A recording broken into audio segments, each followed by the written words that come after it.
अर्जुन ने भगवान श्री कृष्ण से कहा, मुझे ये जानना है कि अच्छे लोगों के साथ हमेशा बुरा ही क्यों होता है, वहीं बुरे लोग खुशहाल दिखते हैं। अर्जुन के मुंह से ऐसी बातें सुनकर श्री कृष्ण मुस्कुराए और कहा, मनुष्य जैसा सोचता है और महसूस करता है वैसा कुछ नहीं होता है, बल्कि अज्ञानता की वजह से वो सच्चाई नहीं समझ पाता है। भगवान तुम्हारे कर्मों को नज़रअंदाज कर रहे हैं, यह बिल्कुल भी सत्य नहीं है। भगवान हमें कब क्या किस रूप में दे रहा है मनुष्य को समझ में नहीं आता, मगर आप अच्छे कर्म करते रहे तो भगवान की कृपा हमेशा बनी रहती है। इसलिए अपने अच्छे कर्मों को बदलना नहीं चाहिए, क्योंकि इसका फल हमें इसी जीवन में मिलता है। इसलिए मनुष्य का फर्ज है कि वो हमेशा अच्छे कर्म करते रहे, क्योंकि श्री कृष्ण ने गीता में भी बताया है, किसी के द्वारा किया गया कर्म बेकार नहीं जाता, चाहे वो अच्छा हो या बुरा। आप कितने भी अच्छे कर्म कर लो, लेकिन समाज आपके बुरे कार्यों को ही सदैव याद रखता है। इसलिए लोग क्या कहेंगे ये सोचने से बेहतर है कि आप अपना कर्म करें। जन्म लेने वालों के लिए मृत्यु उसी प्रकार निश्चित है जितना कि मरने वालों के लिए जन्म लेना। इसलिए इस विषय पर शोक मनाना व्यर्थ है। गीता में कहा गया है, जो इंसान किसी की कमी को पूरा करता है वही सही अर्थों में महान होता है। तुम्हारे साथ जो हुआ वह अच्छा हुआ, जो हो रहा है वो भी अच्छा है, और जो होगा वो भी अच्छा होगा।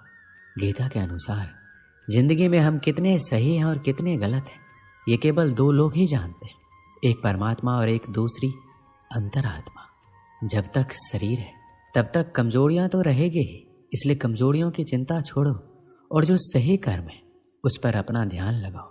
श्री कृष्ण अर्जुन से कहते हैं, तुम भला क्यों रोते हो? तुमने जो खोया क्या वह तुमने पैदा किया था? आज जो तुम्हारा है वह कल किसी और का होगा, क्योंकि परिवर्तन ही संसार का नियम है। किसी का अच्छा ना कर सको तो बुरा भी मत करना, क्योंकि दुनिया कमजोर है लेकिन दुनिया बनाने वाला नहीं है। यदि कोई व्यक्ति विश्वास के साथ इच्छित वस्तु को लेकर नित्य चिंतन करता है तो वह जो चाहे वह बन सकता है। सच्चा धर्म यह है कि जिन बातों को इंसान अपने लिए अच्छा नहीं समझता उन्हें दूसरों के लिए भी प्रयोग ना करे। कोई भी व्यक्ति अपने विश्वास से बनता है, वह जैसा विश्वास करता है उसी अनुरूप बन जाता है। मन अशांत है और उसे नियंत्रित करना कठिन है, लेकिन अभ्यास से इसे वश में किया जा सकता है। मेरे लिए समस्त प्राणी समान है, ना कोई मुझे अत्यधिक प्रिय है ना ही कम, लेकिन जो मेरी भक्ति पूरे मन से करते मैं सदैव आवश्यकता पड़ने पर उनके काम आता हूँ। मन की शांति से बढ़कर इस संसार में कोई भी संपत्ति नहीं है। जो मनुष्य फल की इच्छा का त्याग करके केवल कर्म पर ध्यान देता है वह अवश्य ही जीवन में सफल होता है। जो व्यक्ति क्रोध करता है उसके मन में भ्रम पैदा होता है, जिससे उसका बौद्धिक तर्क नष्ट हो जाता है और तभी व्यक्ति का धीरे धीरे पतन होने लगता है। जब इंसान की जरूरत बदल जाती है तब इंसान के बात करने का तरीका बदल जाता है। जीवन में सफलता का ताला दो चाबियों से खुलता है, एक कठिन परिश्रम और दूसरा दृढ़ संकल्प। कठिन परिश्रम से बचने के लिए व्यक्ति को भाग्य और ईश्वर का इच्छा जैसे बहानों के बजाय चुनौतियों का सामना करना चाहिए। गीता में कहा गया है, कोई भी अपने कर्म से भाग नहीं सकता, कर्म का फल तो भुगतना ही पड़ता है। मनुष्य को अपने कर्मों के अच्छे और बुरे फल के विषय में सदैव सोचकर चिंताग्रस्त नहीं होना चाहिए। जो मनुष्य प्रतिदिन खाने, सोने और आमोद प्रमोद के कार्यों में लिप्त रहता है वह नियमित तौर पर योगाभ्यास करके समस्त क्लेशों से छुटकारा पा सकता है। जब इंसान अपने काम में आनंद खोज लेते हैं तब वह पूर्णता प्राप्त करते हैं। श्रीमद् भागवत गीता का मुख्य उद्देश्य मानव कल्याण करना है, इसलिए प्रत्येक मनुष्य को सदैव मानव कल्याण की ओर अग्रसरित रहना चाहिए। श्री कृष्ण कहते हैं, माफ करना और शांत रहना सीखिए, ऐसी ताकत आप बन जाओगे कि पहाड़ भी रास्ता देंगे। व्यक्ति को अपनी इंद्रियों को वश में रखने के लिए बुद्धि और मन को नियंत्रित रखना होगा। जो होने वाला है वो होकर ही रहता है और जो नहीं होने वाला है कभी नहीं होता। ऐसा निश्चय जिनकी बुद्धि में होता है उन्हें चिंता कभी नहीं सताती है। किसी भी व्यक्ति को ना तो समय से पहले और ना ही भाग्य से अधिक कुछ मिलता है, लेकिन उसे सदैव पाने के लिए प्रयत्नशील रहना चाहिए। इंसान हमेशा अपने भाग्य को कोसता है, ये जानते हुए भी कि भाग्य से भी ऊंचा उसका कर्म है, जिसके स्वयं के हाथों में है। व्यक्ति को आत्मज्ञान के माध्यम से संदेह रूपी अज्ञानता को समाप्त करना चाहिए। श्री कृष्ण कहते हैं, मैं उन्हें ज्ञान देता हूँ जो सदा मुझसे जुड़े रहते हैं, जो मुझसे प्रेम करते हैं। सत्य कभी दावा नहीं करता कि मैं सत्य हूँ, लेकिन झूठ हमेशा दावा करता है कि सत्य मैं ही हूँ। परिवर्तन संसार का नियम है। समय के साथ संसार में हर चीज परिवर्तन के नियम का पालन करती है। हालांकि मैं भूत, भविष्य और वर्तमान काल के तीनों जीवों को जानता हूँ, लेकिन मुझे वास्तव में कोई नहीं जानता। मनुष्य जिस रूप में ईश्वर को याद करता है, ईश्वर भी उसे उसी रूप में दर्शन देते हैं।